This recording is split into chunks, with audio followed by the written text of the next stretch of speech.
Hello friends, मैं अजय कुमार। बहुत सारे हमारे दोस्त साथी ये जानना चाहते हैं कि 53,000 के इंडेक्स पे इन्वेस्ट करना रिस्की तो नहीं होगा, कहीं यहाँ से बाज़ार कोलैप्स तो नहीं कर जाएगी।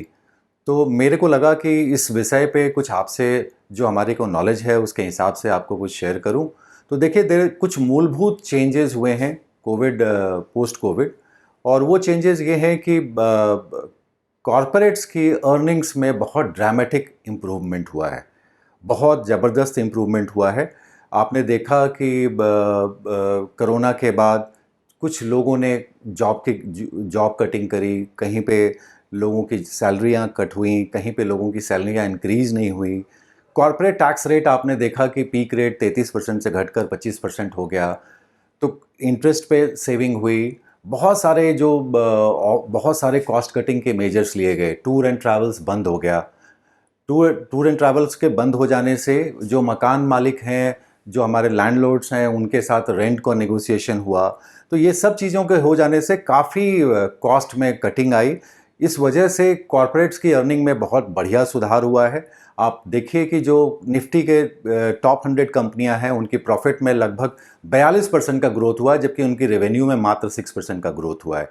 तो टॉप लाइन में कोई ग्रोथ नहीं हुआ है, लेकिन बॉटम लाइन बहुत ड्रास्टिकली सुधर गया है। और आप अगर विक्स देखें तो जो हमारा विक्स था, जो कि वॉलेटिलिटी का मेजर होता है, जो 83.6 था मार्च 2020 में, वो अभी मात्र से 16-17 है। तो ऐसा लगता है कि कोई बाजार, यहाँ पे बाजार बहुत रिस्की नहीं है। जो डेटा पॉइंट है वो यही सजेस्ट कर रहे हैं कि कोई ज़्यादा रिस्की नहीं है। 2010 के बाद से इंडिया में एक खामोश क्रांति आई। वो ये हुआ कि एसआईपियाँ हर महीने, अभी आजकल 8 लाख नई एसआईपियाँ हर महीने हो रही हैं। और एक खामोश क्रांति आपने देखा कि 2010 से लेकर के अभी तक हुई हैं। और लगभग आप 1 करोड़ डीमैट अकाउंट खुल रहे हैं, और 1 करोड़ डीमैट अकाउंट पिछले 1 साल में खुले हैं। और अगर कोरोना के बाद से देखें तो 1.5 करोड़ डीमैट अकाउंट खुले हैं, जो पिछले 20 सालों में जितने अकाउंट खुले थे उससे ज़्यादा है। तो बहुत ज़बरदस्त रिटेल पार्टिसिपेशन हो गया। हमारी डिपेंडेंसी एफआईआईज पे रही नहीं, और एफआईआईज के अलावा हमारी डीआईआई से बहुत रोबस्ट बैकअप मिल रहा है। आप देखिए, अगर कोई देश विकास करता है तो एफडीआं कम होती हैं, एयूएम बढ़ता है। अमेरिका में अगर 100 रुपये का एफडी है तो 166 रुपये का एयूएम है। हमारे यहाँ अगर 100 रुपये का एफडी है तो मात्र 20 रुपये का एयूएम है। तब बहुत स्कोप है। अभी इंडिया की 5% पॉपुलेशन इक्विटी में एक्सपोजर रखती हैं, जो धीरे धीरे बढ़ने वाले हैं। तो ऐसा लगता है कि अगले 10 साल के लिए क्लियर कट विजिबिलिटी है कि आपका इक्विटी में जो पैसा आने का कार्यक्रम है वो चलता रहेगा। इंटरेस्ट रेट एक डाउनवर्ड ट्रेंड में है, और जब भी इंटरेस्ट रेट गिरेगा तो पैसा एफडी से निकलेगा और इक्विटी में जाएगा, ये होना ही है।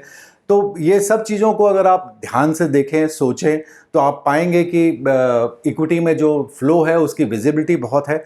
पेंशन फंड आ गया, प्रोविडेंट फंड हो गया, ये सब भी इक्विटी में पैसे डाल रहे हैं। तो नए नए सोर्सेज से पैसे आ रहे हैं। जो रियलिटी में पैसे जाते थे वहाँ से भी रिटर्न पैसे इक्विटी की तरफ आ रहे हैं। तो आज के समय में अगर आपको इन्फ्लेशन एडजस्टेड रिटर्न चाहिए तो चॉइस भी नहीं है कोई ज़्यादा इक्विटी के अलावा, तो इक्विटी में आना ही पड़ेगा। और देखिए, टाइमिंग करने से कभी वेल्थ क्रिएशन नहीं हुआ है। बाजार 5,000 पे भी टॉप बनाया था, 10,000 पे भी टॉप बना था, 15 भी टॉप था, 20 भी टॉप था, 30 भी टॉप था, 40 भी टॉप था, 50 भी टॉप था, 53 भी टॉप है। पिछले सारे टॉप टूट गए हैं, तो ये टॉप भी टूट जाएगा। और अगर 15% की एनुअलाइज जो अर्निंग्स दिख रही हैं, अगर 15% की एनुअलाइज रेट से 10% 10 साल के लिए बढ़े तो बाजार सेंसेक्स 2 लाख टच कर सकता है। और कभी भी टाइमिंग से कोई वेल्थ क्रिएशन नहीं कर पाया है। अगर वेल्थ क्रिएशन करनी है तो आपको टाइमिंग भूलना पड़ेगा। आपको टाइमिंग करने से कभी कोई बड़ा वेल्थ क्रिएटर बनता नहीं है। आपको लगातार जल्दी शुरुआत करनी पड़ेगी, लगातार करनी पड़ेगी, और लंबे समय करनी पड़ेगी, तभी वेल्थ क्रिएशन हो पाता है।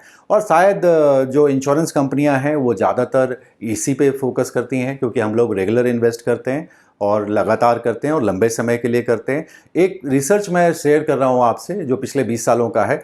एक बंदा था जो सबसे तेज स्मार्ट था, उसको बॉटम समझ में आ जाता था, तो वो बॉटम पे 100 रुपये डाला पिछले 20 साल लगातार। और एक ने उसको बिल्कुल समझ में नहीं आता था, हमेशा ही गलती करा, हमेशा टॉप पे डाला। और एक ने उसको ना टॉप समझ में आता था ना बॉटम समझ में आता था, वो तो 1 जनवरी को करता था। तो जो टॉप पे डाला, जो सबसे बेवकूफ़ समझा जाएगा आज के समय में, उसका एनुअलाइज रिटर्न 17.1% है। जिसने जिसने 1 जनवरी को डाला उसका 18.1% है, और जिसने बॉटम में डाला उसका 18.76% है। तो टाइमिंग मैटर नहीं करता है। अगर आप लंबे समय के लिए इन्वेस्ट करते हैं और लगातार करते हैं तो timing is irrelevant. Thank you. मेरे को लगता है कि ये वीडियो आपको काफ़ी बाज़ार के बारे में आगे की दिशा विजिबिलिटी देगा और आपका इसका फ़ायदा उठाएंगे। Thank you.